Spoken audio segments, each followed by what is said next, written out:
The third word I had to invent.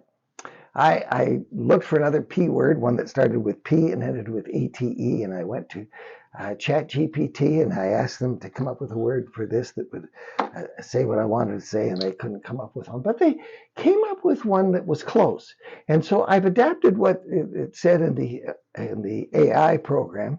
I've adapted what it said to come up with the third word for you. And I want you to learn this word and use it in your life. Privatate. Quit privatating. Now, when you privatate something, you treat it as private. What I'm simply saying when I say privatate is putting your own interests in front of others. Stop it. Stop putting your own interests in front of others. We can get so good at justifying and rationalizing a thing that we get what we want, something that we prefer in the life of the church. Pastors privatate all the time.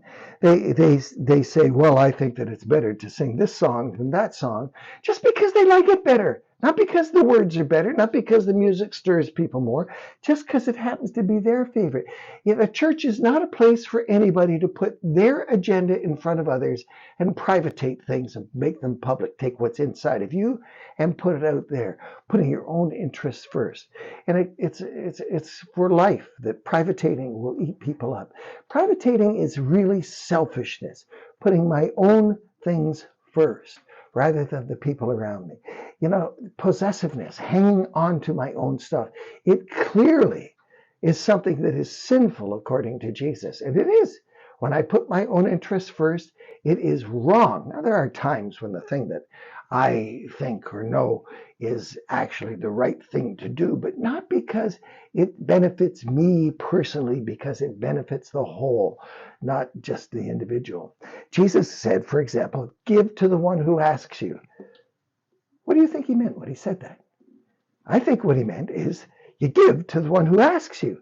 So if somebody asks you for money, I think you should give it to them to the limit of your capacity.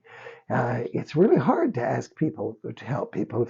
If somebody asks you for your help, you say, oh, I'm so sorry. I had something else I was going to do. Look, whatever it was you were going to do can be postponed in all probability, not in every case, but you can, at your earliest convenience, do. Not your convenience, but the time that it's available to you. You can do what people ask. And he says, don't turn away from the one who wants to borrow from you. Somebody wants to borrow your prized possession. It is sin to not lend it to them according to Jesus, because Jesus said, you are to lend to the one who asks. That's from Matthew chapter 5, verse 42. So get that into your head. Quit privatating. Quit thinking that what you've got is more important than what they've got. What your plan is more important than their plan. By all means, plan for the whole if that's part of your responsibility, but don't just put your own preferences first.